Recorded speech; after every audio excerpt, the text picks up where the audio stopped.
It's 11 o'clock a.m.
Greetings, greetings, greetings as I go live. I'm aware that I'm live and am just making sure that y'all can hear me. Listen, today I'm going to need some grace from y'all because truthfully, Today, I was going to do a replay because I'm kind of tired.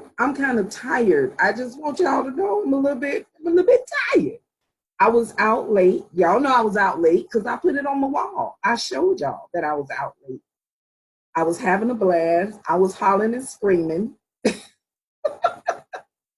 I had y'all set up ready to go right at 11 a.m. I had no intention of being late. My intent, my plan was to be right on time.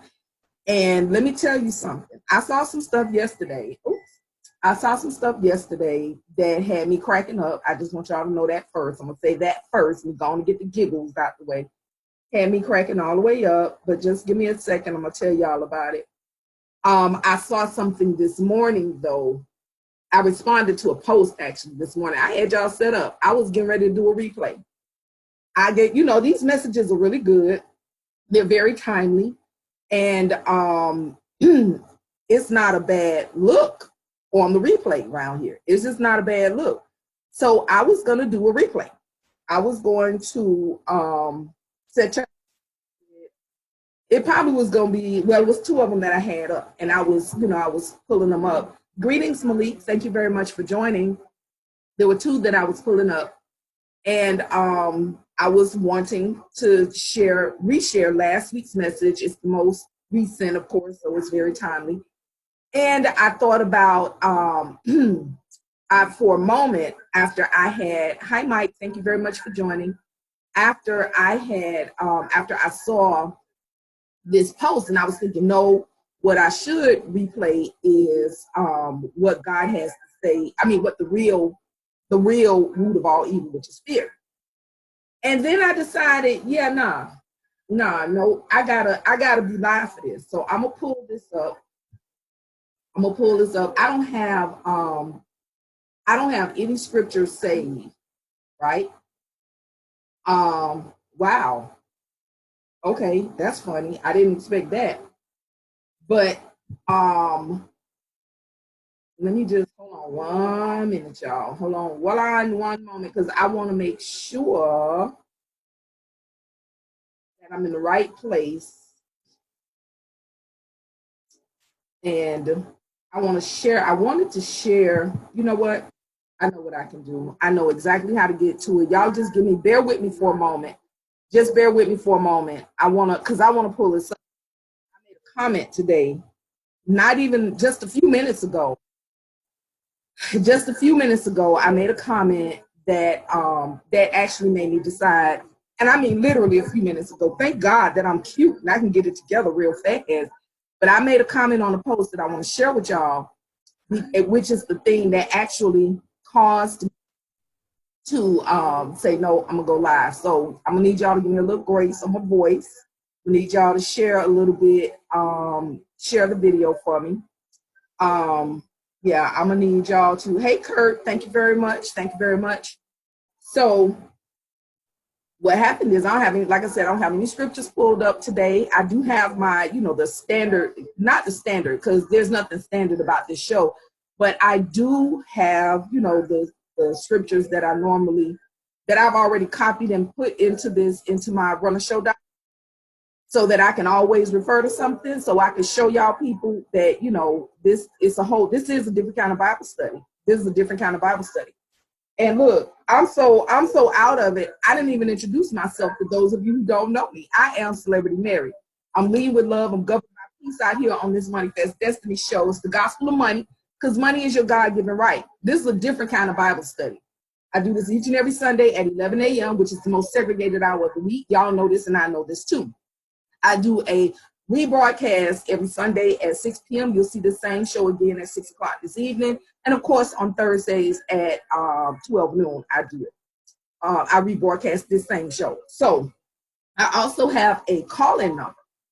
Here in the United States, that call-in number is 669-900-6833. Excuse me. And the webinar ID is 766-687-876. Your participant ID is the number 40. It should be copied into, hey, Kurt, it should show, the phone number should show in the description. If it does not, then I'll probably paste it a little bit later in case I said it too fast for you. I'd like for you to give me feedback. excuse me, y'all. I ain't gonna keep saying excuse me. I've already told y'all what's up. You just gonna have to ride with me. Y'all got to give me feedback and let me know if I'm hitting the marks that you want me to hit, and let me know if there's something else in the future that you want me to talk about. Make sure you stick around until the end for some exciting announcements about business credit and other juicy releases that I have coming up this year. Although I am going to talk about business credit during today's show. Now, this show has caveats, warnings, and disclaimers. The first thing is, don't assume that somebody is lying just because you've not ever heard the teaching before now. The opinions expressed on this show are those of the speakers. That's me, as well as anyone who calls in or any guests that I have on. Not necessarily those of the show. And any advice that's given is based on personal experience and independent research by the speaker, so engage at your own risk. So today's title is What God Has to Say About Breaking Generational Curses. Breaking generational curses. Now, y'all know, and I know, greetings, Jamie. How are you, love? Thank you very much for joining. Y'all know, and I know that generational curses seem to be a real thing, especially in many of our communities. Oh, by the way, if you're not already following me over on Twitter and Periscope and IG, make sure you do that. In Twitter and Periscope, I am Gift Broadcast. On IG, I'm Celebrity Mary. And of course, follow my page here, like my page here on Facebook, Mary Ellis Golden Hearts Holdings. I'm going to get to framing the show. I'm going to frame the show. But I want to say this thing about generational curses. That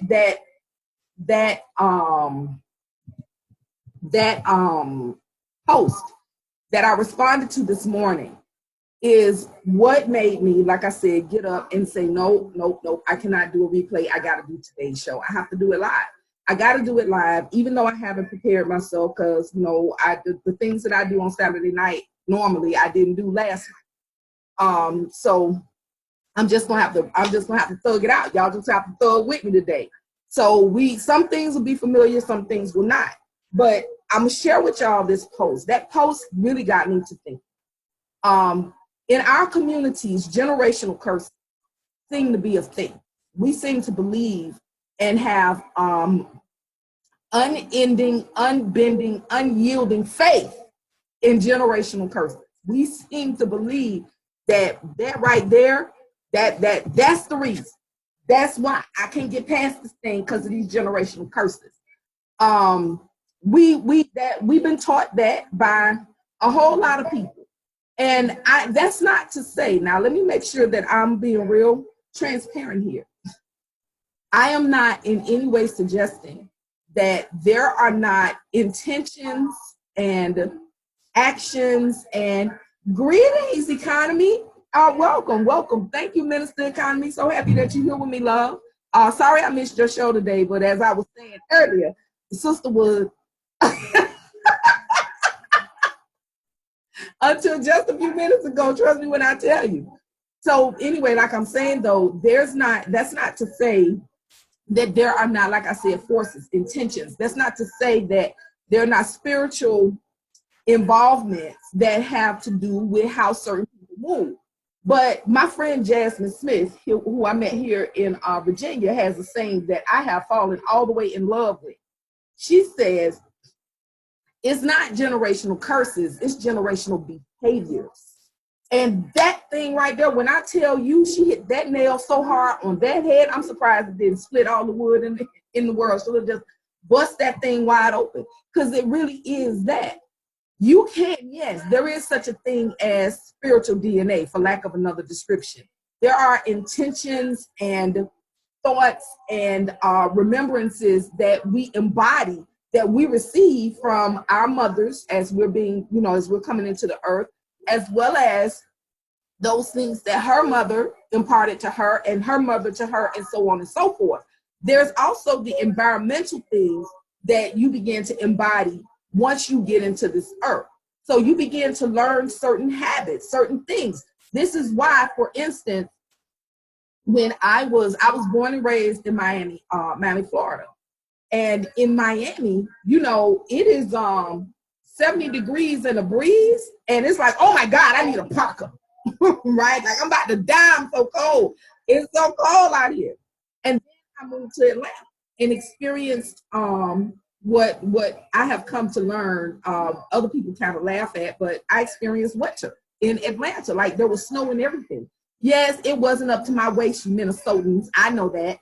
But it was freaking snow. It was cold. Greetings, cousin. Thank you very much for joining.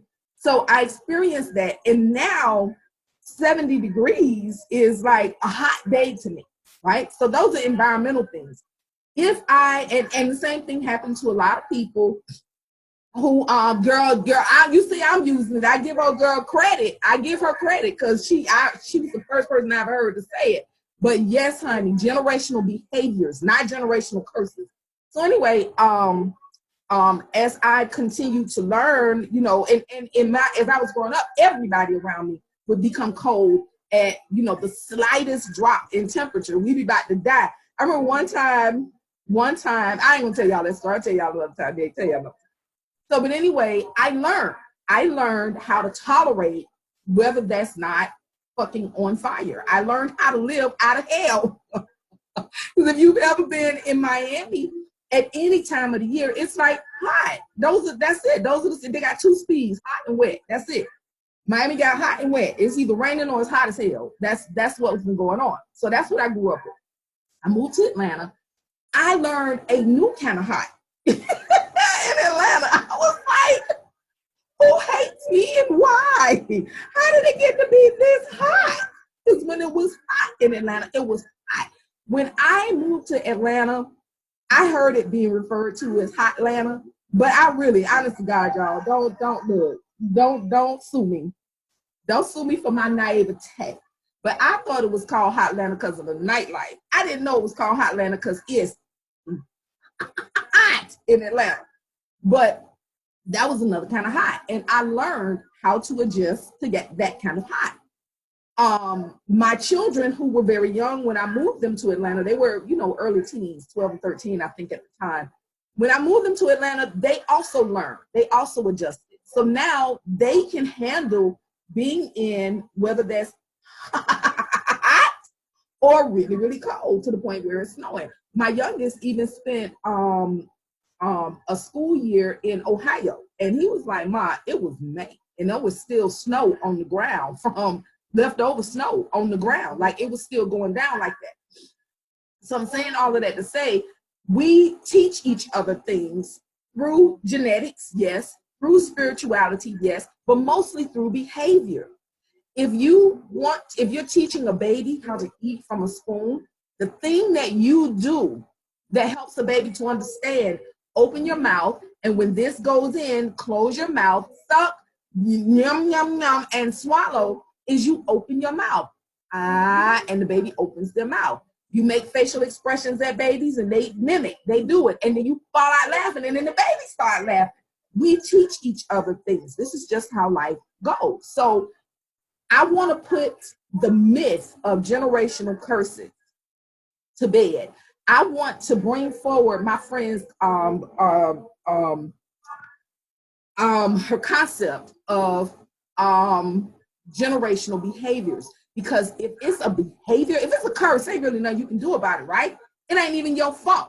You ain't even did nothing. This is what everybody else did. This was somebody who didn't like your great grandma did, right? Now we can't talk about that. We can't talk about that because I have done work in that area. You do have to acknowledge certain things. You do from a spiritual perspective. Some things must be addressed. Some things got to be addressed. If they're not, they're going to repeat because intention is a very strong thing. Intentions matter. Don't ever feel like or believe that that's just some hocus pocus spooky stuff. Intentions matter. So I'm not in any way, shape, form, or fashion suggesting that this is some hocus pocus, blah blah whatever craziness. I just want you to recognize that there is a part that you play. Hey, Miss Margaret, I was thinking about you. I really need to reach out to you because of some projects that I want to work on and some other people that are working on them with me. Hi, Hassan. Thank you very much for joining. So again, intentions matter. So yeah, all of that is real. But I want to share with you guys what this young lady shared and I commented on. I'm going to share her post. I'm going to say what she said, and then I'm going to respond, tell you what my response is. So she made this post a couple of days ago, April 10th, and she says, everyone is telling people, quote, you will end generational poverty in your family, end quote. Quote, you will be the first millionaire, end quote. But no one is telling them how to do that. And I saw a lot of people clicking love and like on that. I'm the only person who clicked wow. And let me tell you why I clicked wow. Let me scroll down here to where I wrote what I wrote. And where I wrote what I wrote has already reacted to precisely that. So let me read it again to you so we can, so we can stay together, so we can stay right here. Everyone is telling people you will end generational poverty in your family. You will be the first millionaire, but no one is telling them how to do that. My reaction was wow. And what I wrote is this: no one, question mark, I have to differ. That's all we teach for free. I personally also teach a class to individuals about how to do precisely that. It's called financial self-defense. And it's for a fee. You got to pay for that. I also do an entire show every Sunday at 11 o'clock that goes directly to the Bible to elucidate God's take on money and how we should be using it here on earth for those who are church inclined. And that's this, the MoneyFest Destiny Show. I do this every Sunday. People who are connected to me that are doing worthwhile and worthy work are invited by me to high quality events where industry leaders, market makers, policy makers, and some of the greatest financial minds of our time gather to update, reveal, educate, inspire, and motivate stakeholders at all levels and types about financial services and education. I'm speaking specifically in that case about the Hope Global Forum's annual meeting. I even show those who are the closest to me some of my money/wealth attracting techniques. These are things that I've learned over the past few years about how to increase wealth for myself. Some things are practical, some things are more esoteric and spiritual, but I share that with certain people who are close to me. It's not a true statement that no one is showing people how to do these things. I'm only one bright and shining example, but there are many, many others who are trying to free the minds of all who want it. Like Harriet Tubman. I consider myself a modern day Harriet Tubman. Many of us out here and we out and proud with it. Others are more reserved and exclusive, but still effective in their own lanes. Fear is the unknown. Fear of the unknown is the primary force of generational stagnation and is therefore the real reason for generational lack, poverty, and shortage mentality. I say all of that to say that it's much more accurate to say many are unwilling to look beyond quote unquote free resources and things that are easy to do and or are suspicious of and therefore avoid the opportunities to gain the knowledge that they desire because it looks so different than what they've come to believe it should look like. Anyone who wants something different must do some things, in fact, many things differently. That's the comment that I made. Hey, Shayel, thank you very much for joining. I appreciate you, love. That's the comment that I made on that post, which I am also going to copy here because you know what I think is good. I think it was a good response.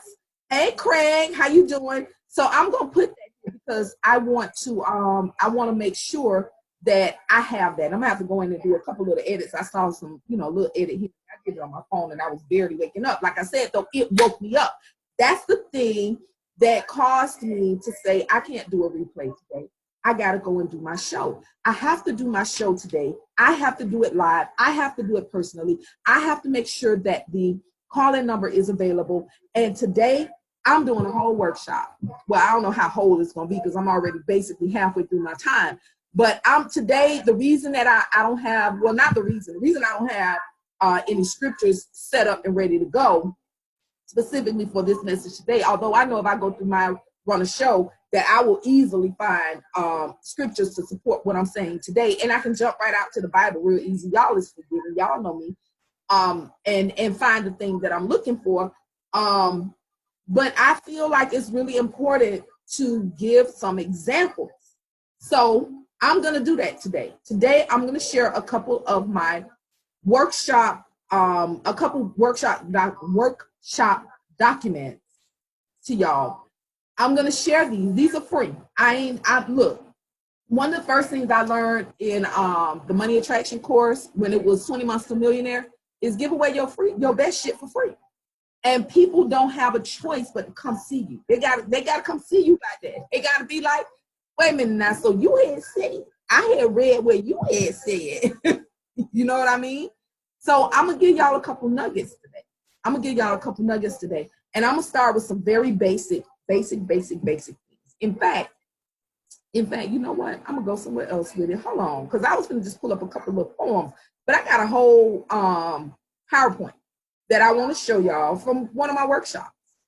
And this PowerPoint, when I do my workshop, I'm pulling up the actual PowerPoint presentation that I use in the workshop.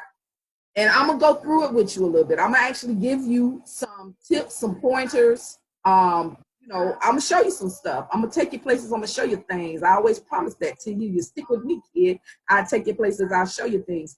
And while I'm looking this up, I'm gonna go ahead and I'm gonna frame up this show. I can do it from memory. Because you know why? Because this thing is so real to me. It means so much to me. It's such a this is such an important part of my life. This work that I'm doing right here, right now, is such an important part of my life that, like I said, I just couldn't. I could not do my show today. I had to be here. I had to be here for y'all. And if you're watching this in replay, Ashe, thank you very much for joining. I appreciate you. So I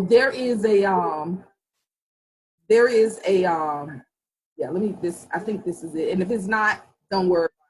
I got all this. And you can get it too in certain situations. Some of it I can share in the money school, and I might be willing to do that.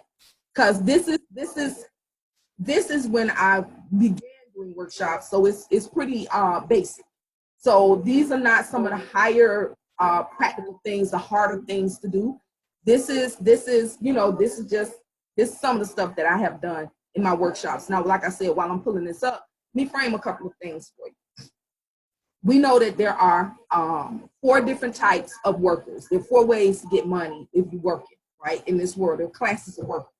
They're the poor and the working class, and those people make up about 95% of the world's population, and they share in about 5% of the world's wealth. Y'all already know that.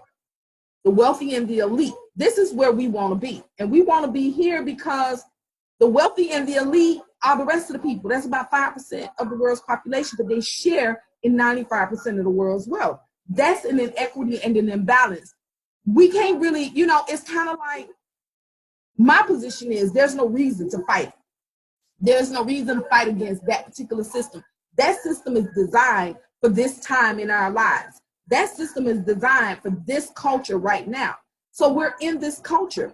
Excuse me, we are the people that make up this culture.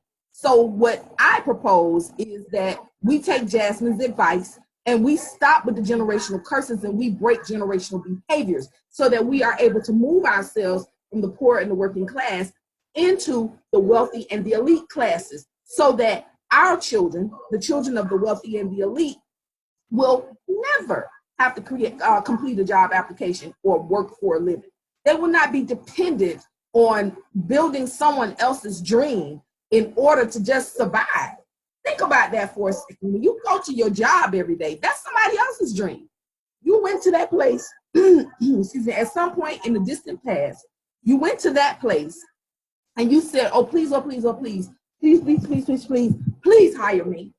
And if you hire me, I promise I'm going to be the bestest worker you ever had. I'm going to do everything you told me to do. And I'm going to do it so good, you're going to be like, damn, girl, look how good you did that work, right? You did that. And the people said, okay, I'm going to go ahead and I'm going to give you this job.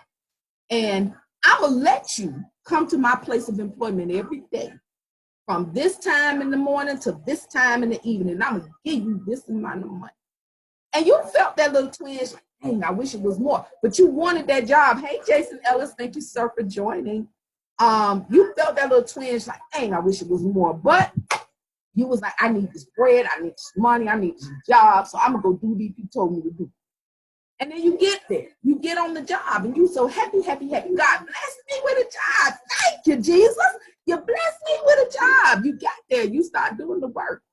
And you started meeting the people. And you began immediately to pick up the arts of others. You began immediately to learn who you don't like and who you shouldn't be around with. You even might have become the one that people don't like and shouldn't be around with. And you go to that job every day. You leave everything that you love before you even want to get out your bed. You leave everything that you love, your husband, your wife, your children, your dog, your cat, your plant, your fish tank, the book you want to write. You leave your purpose every day to go build someone else's dream just so you can stay alive, so you can keep the lights on, so you can keep a roof over your head, so you can keep water running inside your house, so you can have internet, so you can have a cell phone. You leave your house every day to go and build someone else's dream. The children of the 5% don't really do that. That's not what happens. That's not how they go. That's not how it goes.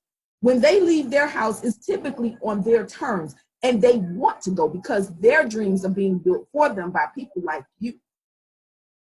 So I said all of that to say, we want to move ourselves and our future generations from the poor and the working class into the wealthy and the elite classes, because we want our children to have better, to do better, to be better.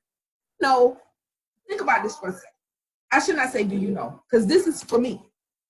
When I learned that I could make money by building my own dreams, when I learned that my profit was in my purpose, when I learned that I could do what I wanted to do for a living, and but even though I'm already alive, when I learned that I could exchange my purpose for money, and I could use that money to, like you say, keep the lights on, keep the roof over your head, keep the water running in your house, keep internet coming in, get a cell phone, all of those things. When I learned that I could do that, I became much more useful to this planet. I became much more useful as a human being. I could see it myself.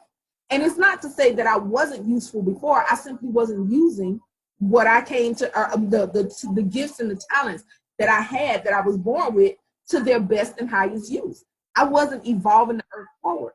But now that I am able to live out my purpose, I'm receiving money for doing my purpose. Now that I'm able to do that, I want to do my purpose even more. This is why, as tired as I am, as much as my throat is hurting, is all of the stuff that went on yesterday. So much fun. Just, with wanton disregard for what was going to happen today. Not really, because I did plan to do a replay. This is why when I saw that post, I was so moved that I had to come and do my show, because what I'm doing now actually matters. It matters. So I'm gonna, at this point, I'm gonna pull up the I'm gonna share my screen, and I'm gonna pull up the PowerPoint, and I'm gonna share with you this workshop. I'm gonna share it with you, this workshop situation. So y'all hang on for a momentico while I get this little slideshow going. All right. Okay, so here I am. So this is what happens in one of my workshops. You see this first slide. I welcome the people, make sure that they did everything they're supposed to do. If you're running workshops, I'm not mad if you this, because this is some good stuff. I run some really good workshops. They run well, they're tight, people appreciate them. I get great reviews at the end of my workshops and my classes, okay? So I welcome the people. I let everybody know where the facilities are. I want people to be comfortable, so I invite them in. I introduce myself. I have this great, I haven't used this in a long time, but this really is one of my favorite stories. This is how I introduce myself on when I'm speaking. If someone else is introducing me, this is how I'm introduced. So one of my favorite stories is of two gravely ill men in the hospital. The one near the window delights in sharing the majesty and beauty of the world outside to his contemporary, who, being in constant pain and immobile, looks forward to being regaled by his equally ill roommate. What that means, y'all, I like to use all the words I know, I like it. What that means is two sick dudes, one on by the window, and he is always telling his homeboy what he sees out the window, and he loves it. The other homeboy loves it. It's like he gets to forget how sick and in pain he is. So he likes when his dude tell him what's going on.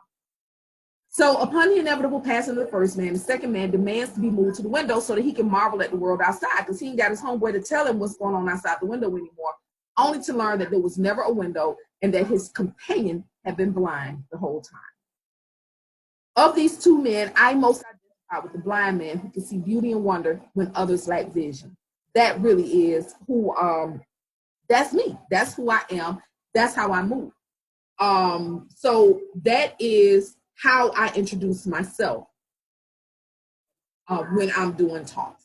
So I talk about all of my accolades, all the stuff that I've done, all the things. Why the reason why you should be listening to me. I do all that, right? I do all that.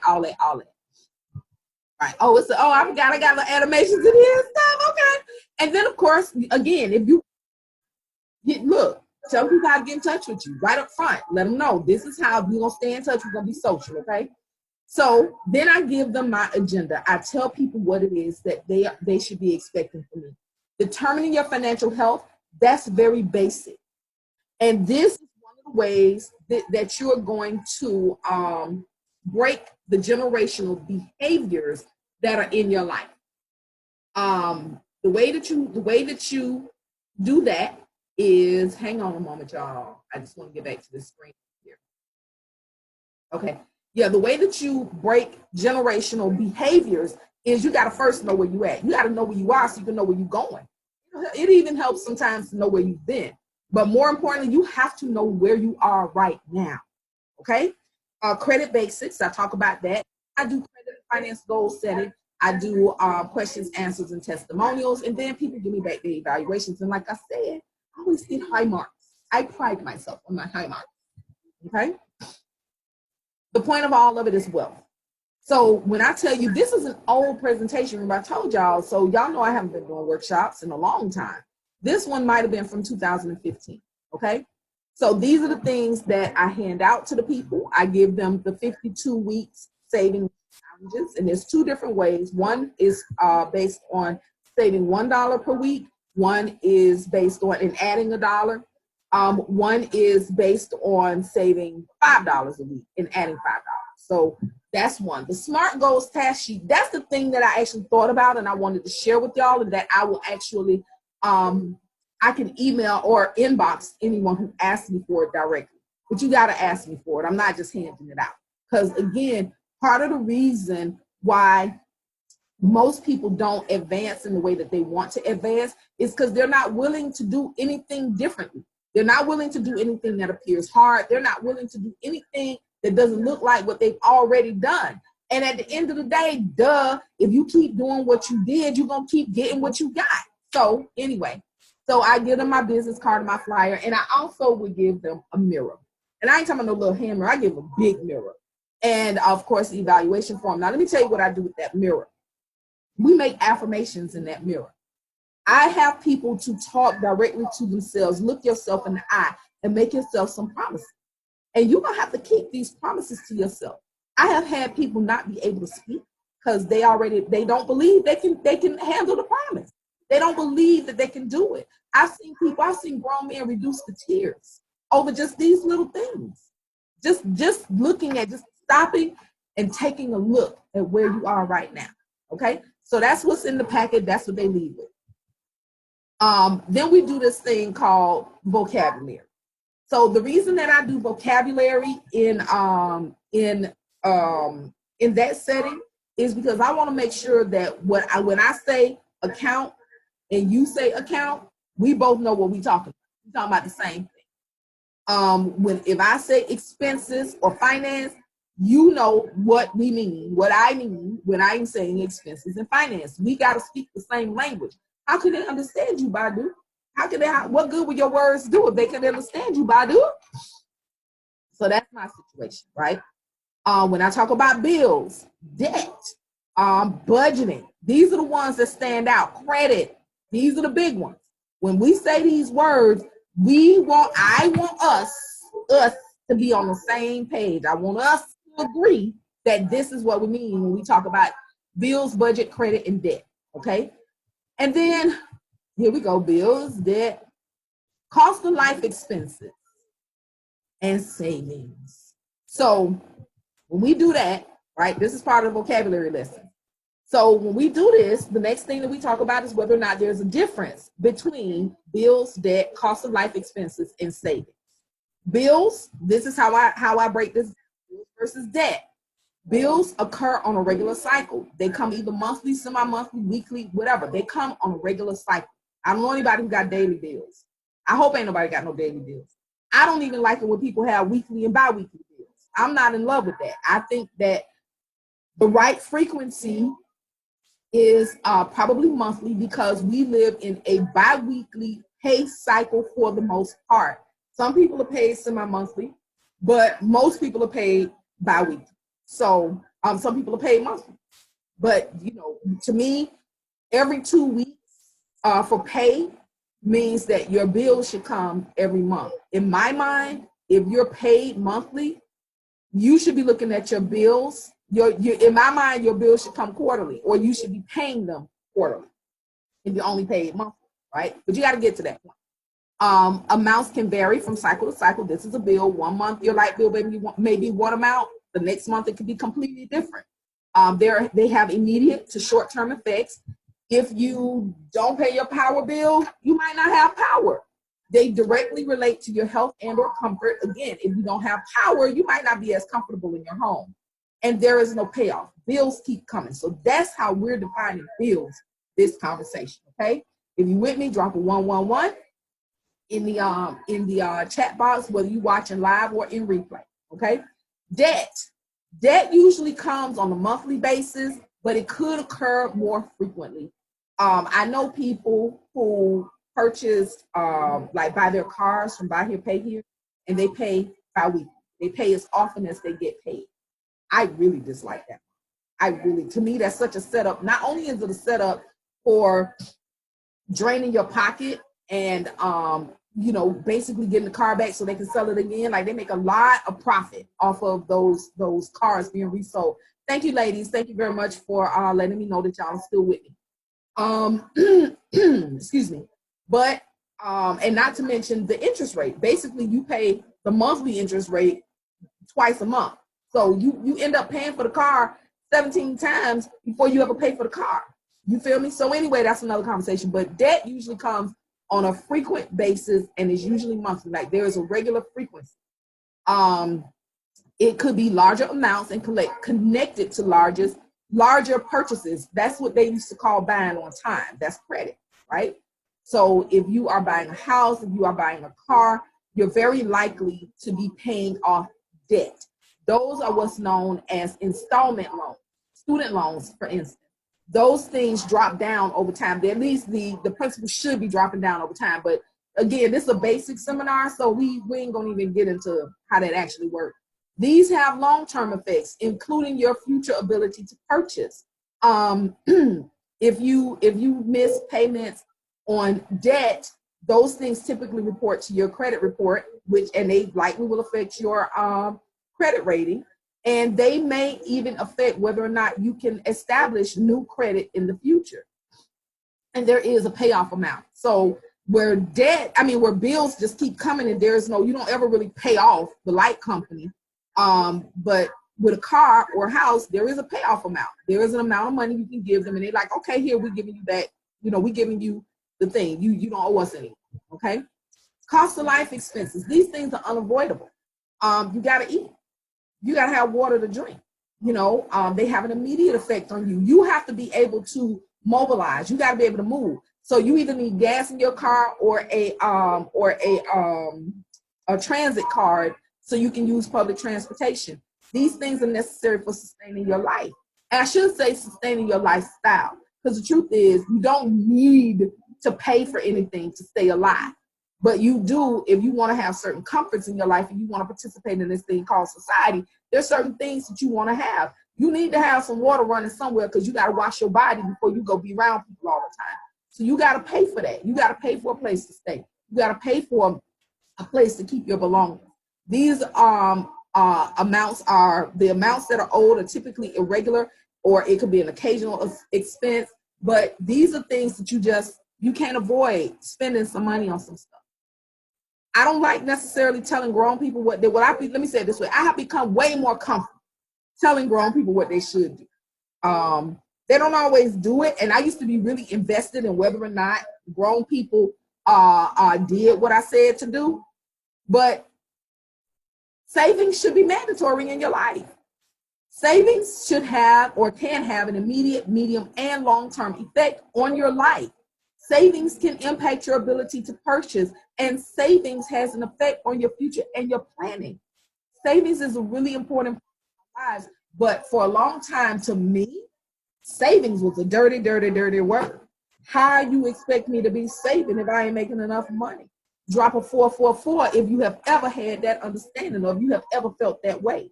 Go ahead and let me know that that has happened in your life. It happened to me. It was not cute. It was not easy. And it took a lot of work, a lot of work to break the generational behavior of not saving. Everything that I just highlighted, those things, the bills, the debt, the cost of life expenses, the savings, those are areas that I had to grow in my life. I had to grow in those areas because when I got out in this world and started doing what I had to do for myself, I didn't have a solid plan, and I didn't have great examples in front of me. I didn't have great examples in front of me. You feel me? So I had to get out here and get it. I had to get it how I was going to get it, is how it went for me. I didn't put a Glock in my drawers like Tupac said, but I had to go do certain things that felt to me like I have no choice in the matter. I had to do this. So I've now come to understand that this is a big deal. So those are the differences, and that's what the vocabulary situation was. Now, this has changed for me, but this is still a valid model. I don't do this, I don't use this anymore. But when I tell you that my original, when I came up with a formula for life, this is what it was. Tithe 10%, save 20%, live off of 70% of the money that you're bringing in. When I'm telling you, I have seen grown men reduce to tears over this model, over understanding this. When people look and go, wow, this is pretty simple. When people start feeling like, damn, I can't live off of 70%. I've been really overextending myself. I have not wanted to live off of the 70% of the money that I'm making. I have had a real problem with using 70 out of $100 to live my life while saving 20 of those dollars and giving 10% to my purpose, right? So for me at the time, it was tithing. To me, it felt like I needed to return a tithe to the church because I had the belief at that time, and things are a little bit different for me now, but I'm not suggesting it should be different for anyone else. I just don't do this anymore. But I had the understanding and the belief that, and I still recognize, now don't get it twisted, I still recognize that people who labor in the spirit for other people should be compensated. That I was almost reluctant to say it in that way because I don't want to argue with nobody today. I ain't got no problem with the pastor having a Bentley. I got zero issues with that. I have zero issues with the church sitting grand and beautiful in the middle of a blighted community. I ain't got no issue with that. And the reason I don't have an issue with that is because it's not the church's responsibility in this societal structure to take care of its immediate surroundings. And it's not the pastor's job to be poor. Plus, in this culture that we live in, you cannot sell a dream, the dream of heaven even, looking like a nightmare. It's just not going to happen. Ain't nobody buying in. The Bible tells you that you're supposed to provoke the heathen to jealousy. They should want what you have. They should want it. But who the hell want a broke, busted, and disgusted, beat up, old 1999 Jaguar driving pastor telling them about how rich his father is and owning the cattle on 1,000 hills? So me personally, I ain't got no problem with no rich pastor. None. Zero. Goose eggs. None. So let's just be real clear about that. I simply don't do that anymore because my faith has expanded. My faith has grown. I see it differently now. I recognize things for what they are, but this model is a valid model. And if you are someone who's going to church and tithing, remember Paul said, if a thing is sin to you, then it's sin.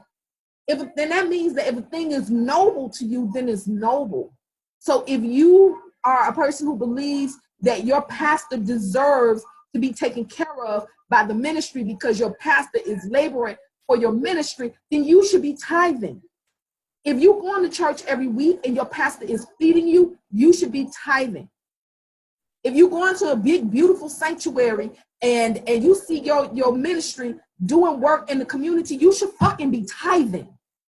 You are a part of that community. You are a member of a community and you should be supporting it. That's how I feel about it. That's another story. The whole thing goes, it's a whole lot more that go to it. I'm good with that. But that 10 and 20%, where it says it is yours to keep and or manage, 20% is for you to save. Ain't nothing wrong with that model. And you live off of 70%. Ain't nothing wrong with that model. I have a whole other model now. It's called the sevens. I got it from Dr. Don, and it works way more effectively for me. That's for me. That's what I do. Well, thank you, Minister Economy. Thank you. Thank you. Appreciate that.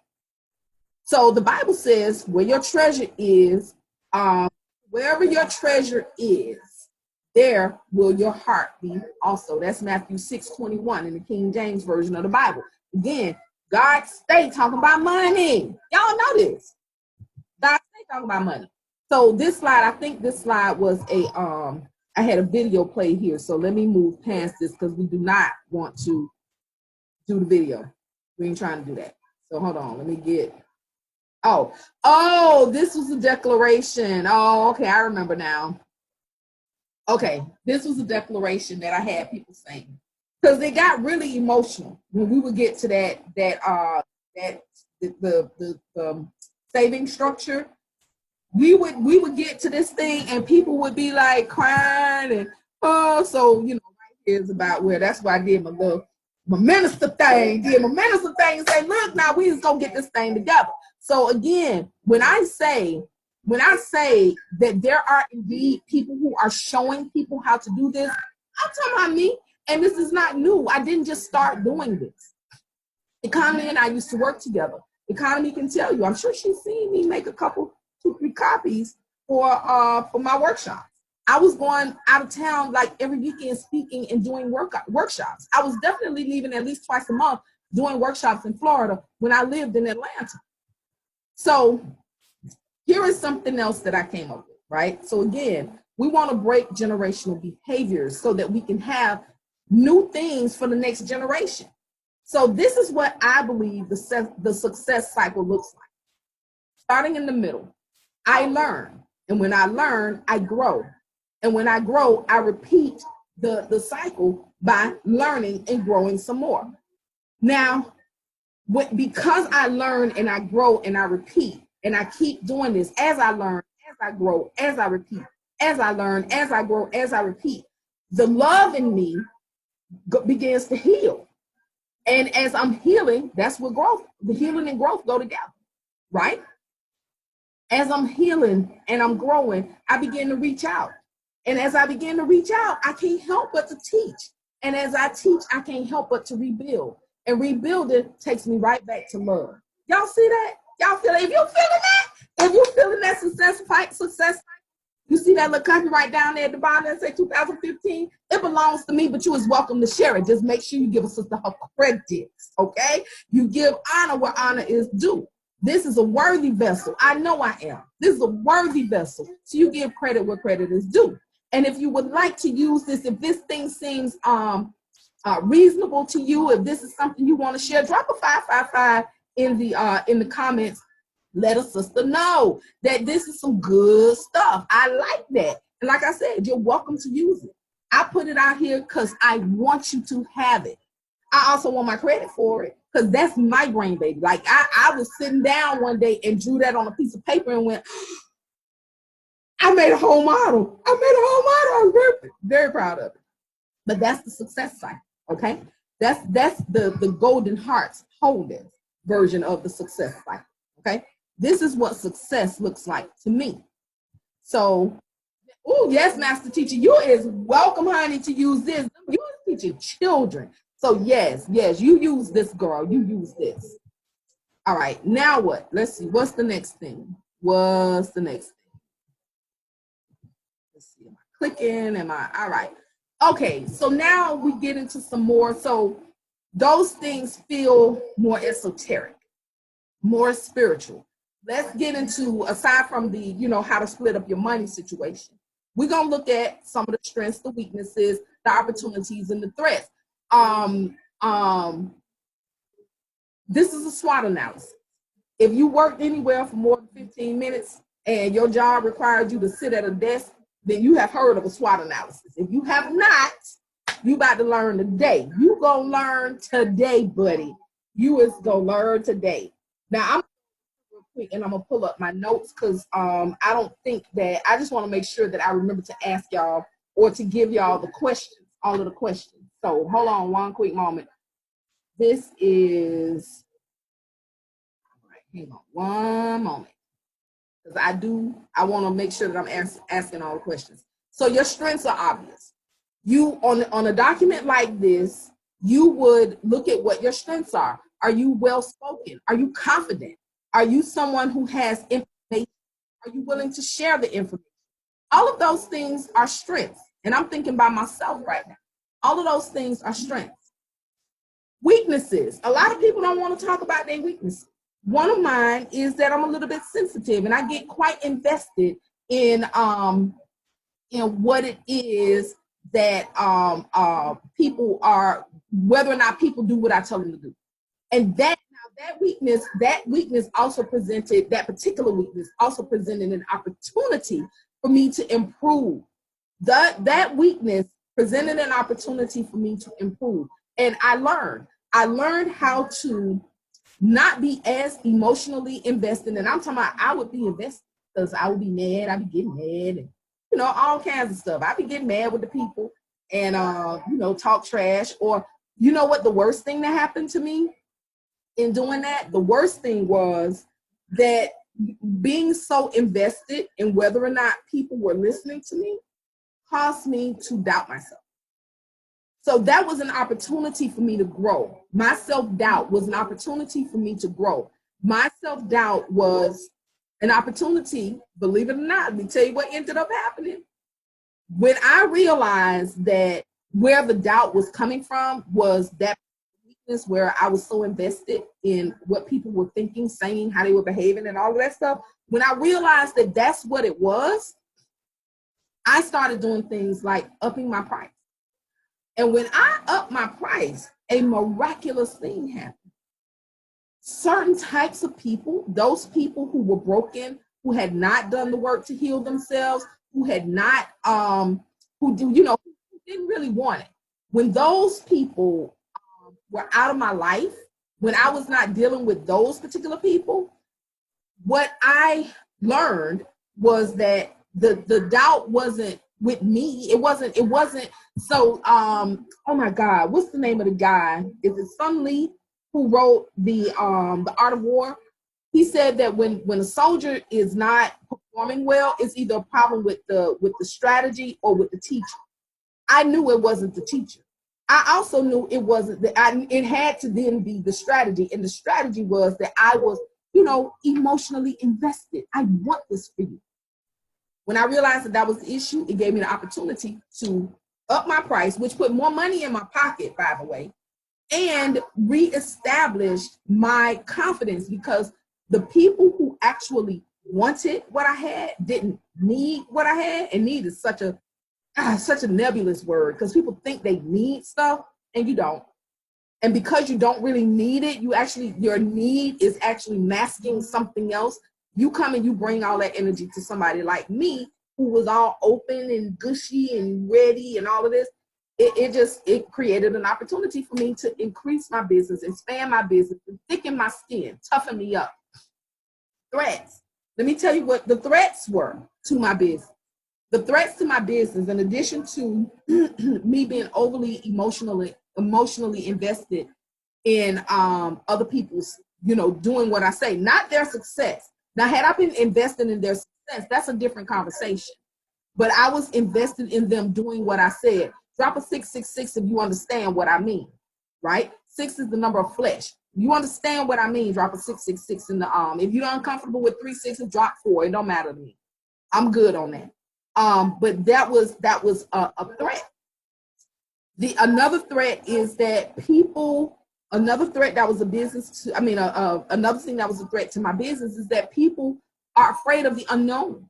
People were afraid. They didn't know what to do. So a confused mind does nothing. If you don't know what to do, then you do nothing. That's what people do. They do nothing if they don't know what to do. So that was a threat. Inertia was a threat. So I had to find a way, hence workshops, lives, the money school. Thank you, Jamie. Some of the other groups that I'm in, I had to educate people because people are afraid of what they don't know, right?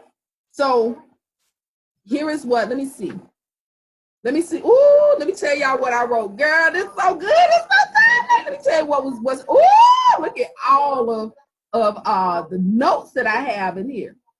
So, based on your life right now, this is the assignment. Based on your life right now, business or personal, your needs, your wants, your wishes, your dreams, your goals, write in each box, right? Strengths, weaknesses, opportunities, and threats.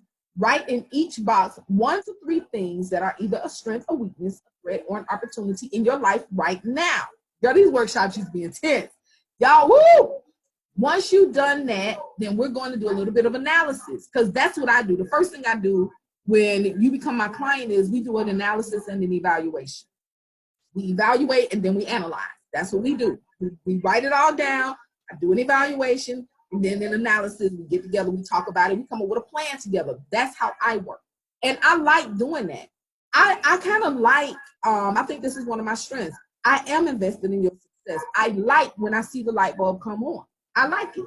So starting with what we want our end result to be, excuse me, which means that we're going to build on our strengths, we're going to strengthen our weaknesses, we're going to address any threats, and we're going to capitalize on all opportunities, okay? So here is how I defined it. A strength is something that you know. You might not talk about it much, like you don't want to brag about it, but these are things that you're good at or that come easily to you. People are always telling you about them. They help you. These are your strengths. Weaknesses are things that frighten you. They're hard to do or you aren't able to do them well. People are always telling you about them. They do not help you. Opportunities are chances.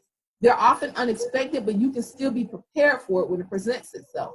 People often don't tell you about them or they do so inadvertently, and opportunities help you. Threats are anything that can hurt you. They are usually known and you do everything you can to avoid tangling up with them. It can feel like they're taunting you when in preparedness and planning, those same threats can become your assets. A job loss is a good example of a threat that can become an opportunity. So this is what I had written and what's in this presentation that I'm sharing with you all right now. These are, like I said, this is a real presentation that I did. I said later in this presentation, I'm going to prove to you that threats can be amongst your greatest assets. And once you figure out how to turn a threat into an opportunity, another very important thing happens, right? And this is what the important thing is. Y'all ready? Let me show y'all what the important thing is. This SWOT analysis, it turns into something else. When you get rid of the threats, you can get rid of your weaknesses. So your SWOT becomes a SOT. And set up as gears, because one thing, like you can't find the beginning of them. Threats become opportunities, opportunities become strengths, strengths identify threats, threats become opportunities, opportunities reveal strengths, strengths reveal threats. No matter what you do, this cycle keeps going. Anytime a threat presents itself, you can find a way to make that thing work to your advantage. So that's what I had did. That's what I did. That's what I did. When you do your SWOT analysis, it's very easy, and one of your goals should be to get rid of the weaknesses. Your SWOT analysis should become a SOT analysis. It should become just a SOT, right? So at this point, I typically do like a break, and this is a good place because guess what? I'm at the end of my showtime. I'm at the end of my showtime, y'all. Oh, that's funny. Right there, just like that. I feel like I gave y'all a lot. I feel like I gave y'all a lot. If you feel like I gave you a lot, that's a good thing. If you feel like I gave you a lot and it was valuable, that's a good thing. That's an even better thing, in fact. So I would hope that if you feel like I gave you a lot and it was a good thing, that you would go and you would share this video and you would you would encourage people to join me every Sunday on MoneyFest Destiny. I'm here every week. I do this every single week. And I do a replay of it. I do a rebroadcast. This today's show is very different in terms of format than what I normally do. I do want to tell you how to get started. If you are interested in learning about financial self-defense, if you're interested in taking a financial self-defense class, then all you have to do is inbox. I will share the information with you. The next class begins in 6 days. It begins on, today's the 14th. It begins next Saturday, the 20th. The classes are only 2 hours. They are 2 times a week. They are online, so time cannot be your excuse. You do have to participate. I do expect you to invest that bit of time. Yes, it does cost money. Yes, there's a way to get it done. If we need to get it done over a period of time, there's this class and the next class. If you miss April, the next class will be June 15th. So anyway, I wanted to bring all of this to y'all attention. Like I said, that young lady's post really got me thinking. It got me up. It motivated me. It inspired me. It caused me to say, I got to do my class live today. I cannot do a replay, which is what I was going to do. Well, y'all know how this goes. This is the end of the show, y'all. And I just want each and every one of you to know that I love you, and there's absolutely nothing that you can do about it. Peace.